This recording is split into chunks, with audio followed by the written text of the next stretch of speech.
أعوذ بالله من الشيطان الرجيم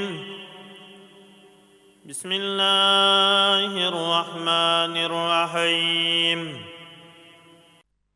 أعوذ بالله من الشيطان الرجيم بسم الله الرحمن الرحيم Hayit bayrami va hayit kuni qilinadigan savobli amallar.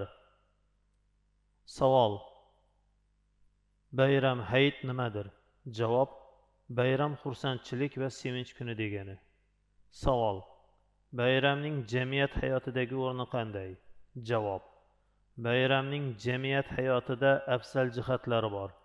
Zero bayramlar musulmonlarni bir-biriga yaqinlashtiradigan, birodarchilik tuyg'ularini oshiradigan, xafagarchiliklarni yo'qotadigan muhim kunlardir.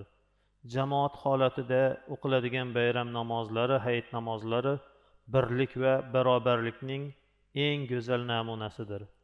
Bayram kunlarida ota-onamizni ziyorat qilib, qo'llarini o'pib, xayrli duolarini olishimiz kerak. Qarindosh, do'st va qo'shnilarimiz bilan bayramlashish va tabriklashish orqali aloqalarimizni kuchaytirishimiz lozim. Uchraganga salom berib, bayram bilan tabriklashimiz, kasallarni ziyorat qilib shifo tilashimiz kerak. Atrofimizdagi faqirlarga, yetim yesirlarga yordam qo'limizni cho'zib, ularga bayram sevinchini sezdirishimiz kerak. O'liklarimiz uchun duo qilib Qur'on o'qishimiz kerak. Bolalarga sovg'alar berib, ularni xursand qilishimiz kerak. Bularning barchasi jamiyatda o'zaro sevgi va hurmat, yordamlashish va birdamlikni hosil qiluvchi go'zal harakatlardir. Tashriq takbirlari. Savol: tashriq takbirlari qachon kerak bo'ladi? Tashriq takbirlari Qurbon hayitining Arafa kuni bomdod namozidan e'tiboran boshlanib, bayramning 4-kuni asr namozigacha davom etadi. Jami 23 vaqt bo'lgan farz namozlaridan keyin Allohu akbar, Allohu akbar, la ilaha illalloh va Allohu akbar, Allohu akbar va lillahil hamd deb takbir aytiladi.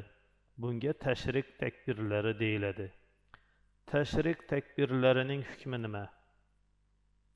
Tashriq takbirlarining aytilishi vojib. Tashriq takbirlari kimga vojib?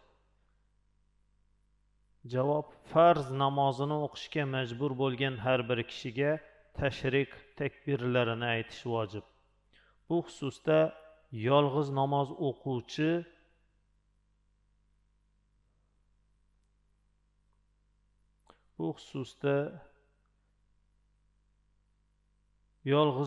o'quvchi va imomga ergashuvchi musofir va muqim erkak bilan xotin orasida farq yo'q.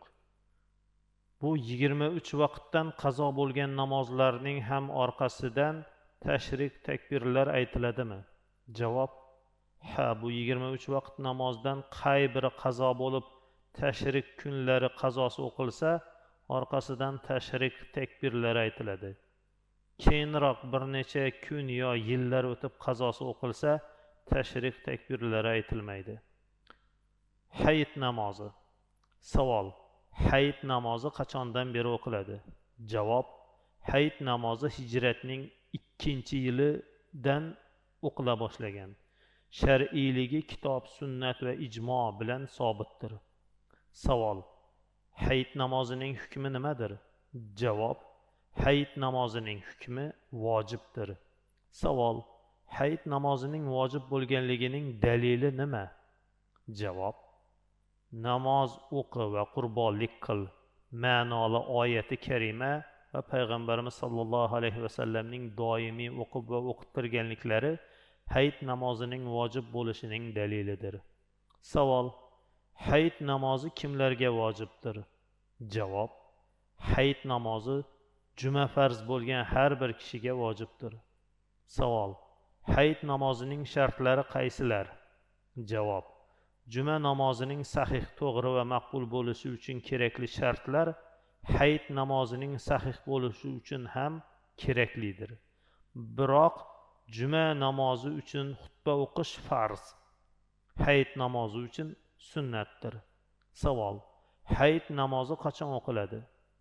Javob: hayit namozi bayramning 1-kuni quyoshning 1 yoki 2 nayza bo'yi ko'tarilganidan boshlab to zavol vaqtigacha o'qiladi. Savol: hayit namozi qanday o'qiladi? Javob: jamoat bo'lib o'qiladigan hayit namozi uchun azon va iqomat aytilmay, imom 2 rakat Ramazon yoki Qurbon hayiti namoziga niyat qiladi. Jamoat ham 2 rakat hayit namoziga hozir bo'lgan imomga ergashdim deb niyat qiladi.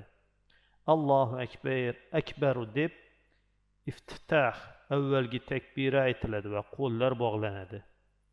Hamma birlikda maxfiy subhanaka sanosini o'qiydi. Keyin imom jahri, jamoat esa maxfiy Allohu akbar deb 3 marta takbir aytadi.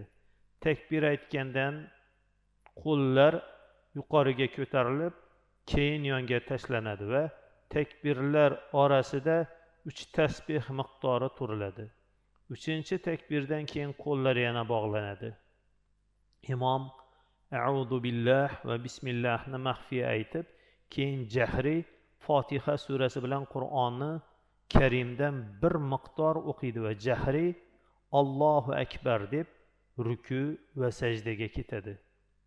Jamoat ham maxfiy takbir aytib imomga ergashadi.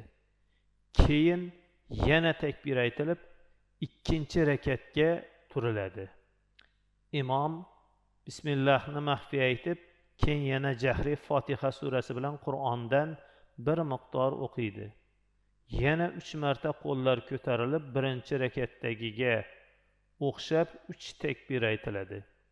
Keyin imom yana jahri, jamoati esa maxfiy Allohu akbar deb takbir aytib ruku va sajdaga ketiladi. Keyin o'tirib at-tahiyat, Allohumma salli ala, Allohumma barik ala va Robbana yoki Allohumma g'firli duolari maxfiy o'qilib salom beriladi. So'ngra imom minbarga chiqib xutba o'qiydi. Orqasidan duolar qilinib, namoz tugatiladi. Bayramda mustahab bo'lgan narsalar. Savol: bayramda mustahab bo'lgan narsalar qaysilar? Javob: bayramda mustahab bo'lgan narsalarning asosiylari shular. Birinchi, bayram kechalarini ibodat bilan o'tkazish. Ikkinchi, bayram kunlarida barvaqt turmoq. Uchinchi, yuvinmoq, g'usl qilmoq. To'rtinchi, misvok ishlatish. Beshinchi, libosining yangi va tozasini kiyish. Oltinchi, xushbo'yliklar surtish. Yettinchi, ochiq chehra bo'lish. 8-chi, mutavozi, hokisor bo'lish. 9-chi, ko'p sadaqa bermoq. 10-chi, bola chaqaga saxiy bo'lmoq. 11-chi, masjidga viqor bilan ketmoq.